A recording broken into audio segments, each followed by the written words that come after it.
Hi, I'm Daniel Andrews, owner and creator of the DAN Show, and welcome to my latest 2021 NFL preview video. Today, I'm going to break down the Chicago Bears. If this is your first time here, simply put, this YouTube channel breaks down all 32 NFL teams. And unlike most channels that simply talk the talk, I walk the walk. I bet on my picks and I post them for you to see. Unlike most NFL YouTubers that simply make bold predictions and silly hot takes with no consequences, I back my picks up with hard-earned cash.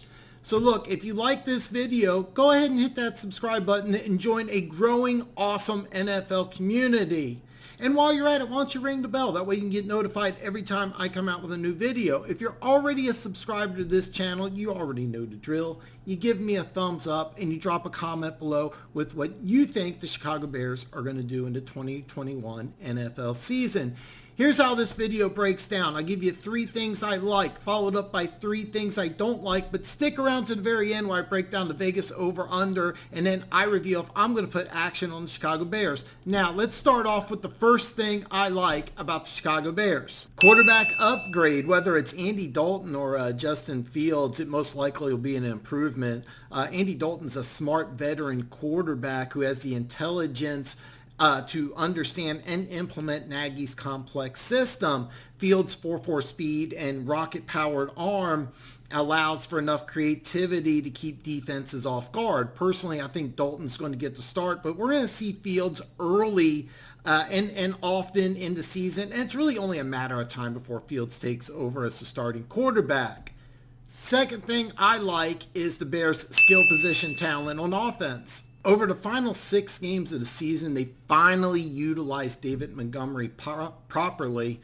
He ended up with 598 out of his 1,070 rushing yards in those final 6 games. He also had 24 receptions for 226 receiving yards. He ended up with 438 total, so over half of his receiving and rushing yards were in those final 6 games alone. In those final 6 games, he ended up with 824 total yards from scrimmage.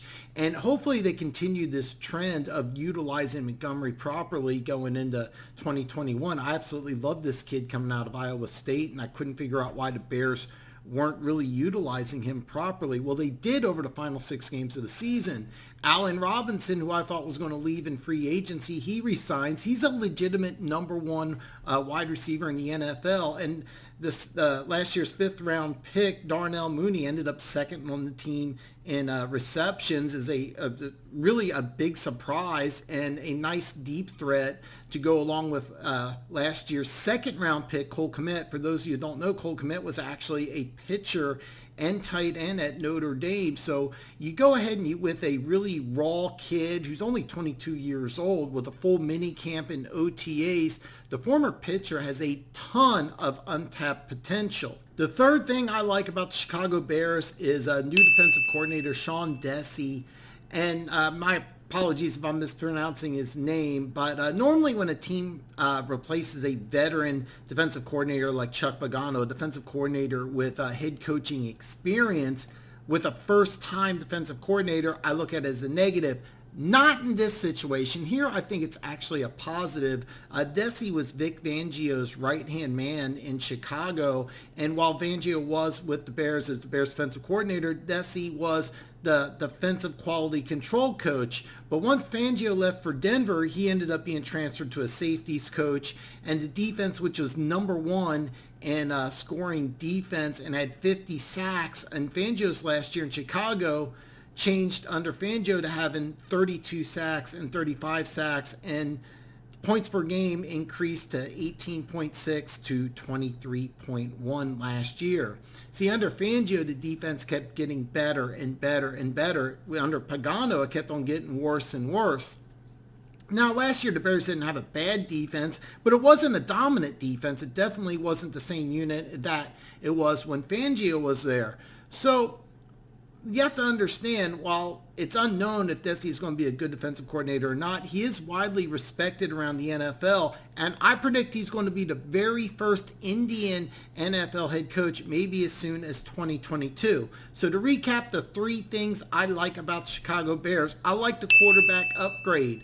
I like the offensive skill position talent, and I like Sean Desai as the new defensive coordinator for the Bears. Now, 3 things I don't like about the Chicago Bears. The first thing I don't like about the Chicago Bears is the Khalil Mack, Robert Quinn decline. Now, Khalil Mack did make the Pro Bowl last year and had 9 sacks, but between 2015 and 2018, he had 49 sacks, which averages over 12 a season.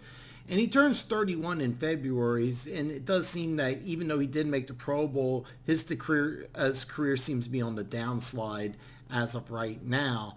But the free agent acquisition of Robert Quinn seems to be a complete disaster. The Bears gave him a 5-year, $70 million deal following his 2019 season where he had 11 and a half sacks with the Dallas Cowboys. But this is going to be his 11th year in the league. And last year he had 20 tackles and 2 sacks in 13 starts. And the way the contract's set up, it's ironclad this year, but in 2022, the Bears have the ability just to cut him and cut ties. So unless there's a massive improvement in Robert Quinn, more than likely this will be his last year with the Bears. The second thing I don't like about the Chicago Bears is Andy Dalton or Justin Fields in the playoffs. And yes, I'm talking out of both sides of my mouth here. And here's the drill. Matt Nagy's on the hot seat after consecutive 8-8 seasons. So in order for him to keep his job, the Bears are going to have to go to the playoffs. But in order for the Bears to advance in the playoffs, they're going to need to beat a future Hall of Fame quarterback, whether it's Tom Brady, Aaron Rodgers, or Russell Wilson. And you're going to go against a future Hall of Fame quarterback with either a rookie or Andy Dalton.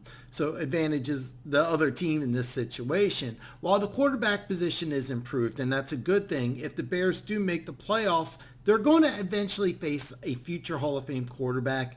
Andy Dalton isn't one, and rookies usually don't fare well in playoff games.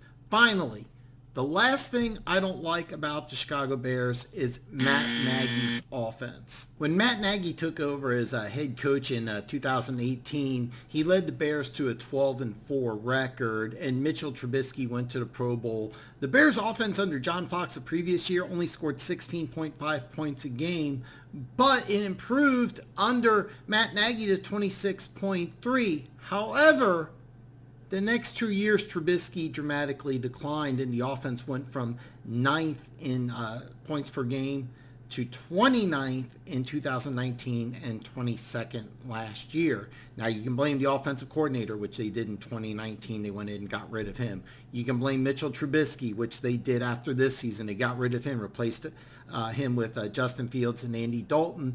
The only thing you have left is the head coach. Now, Matt Nagy is definitely on the hot seat, and the former Chiefs offensive coordinator, who's known as a really good offensive-minded coach, it's put up or shut up this year. More than likely, the Bears are going to need to make the playoffs, and the offense cannot be in the bottom third of the NFL in scoring for a third consecutive year in order for him to keep his job. So look, to recap the 3 things I don't like the Khalil Mack, Robert Quinn decline.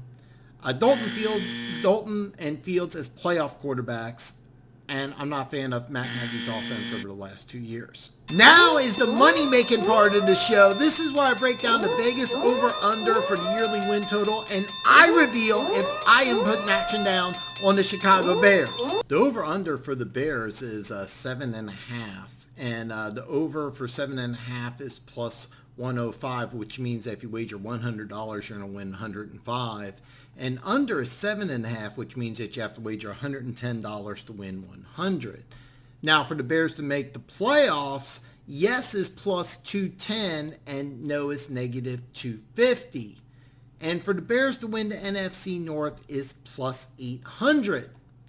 Now, I actually really like over 7.5 wins for the Bears, especially at plus 105. The last 2 years, the Bears went 8-8, and I think there's a good chance that they could be improved from last season. However, there are enough question marks on this team that I'm going to pass putting action on the Bears, but I really do like over 7.5 wins, especially at plus 105. Now, if you're going to put action on the Bears, you definitely want to take the over, but you can get a little crazy here. Now, take a look at this. Now, if you want to get nuts, you can put 80% on your bankroll and put it on the over. If you're using even numbers, you're using, for example, $1,000, put 800 on the over. Take 15% to make the playoffs and 5% to win the division. Now, I strongly recommend you take a maximum of only 20% and put it on the other action that's available, because these are long shots and you're going to have better opportunities to win money later in the season. But FYI, if you go ahead and you do this and everything hits, you're going to win a grand total of $2,555 on a $1,000 investment. Now, if you miss on the other action, you only win on the over, you will win $1,640. So listen, if you're watching the premiere, it's Friday. And you know what that means. I go live tonight, 7:15 Central Standard Time, so I look forward to seeing you. Now, if you haven't done this already, hit that subscribe button. And don't forget, give me a thumbs up, like this video, and drop a comment below with what your opinion is of the Bears for the upcoming 2021 NFL season. Now, I look forward to seeing you tonight when I go live. I'm going to have a great show. But if you're watching a replay, check out my other videos, and I will see you again very soon.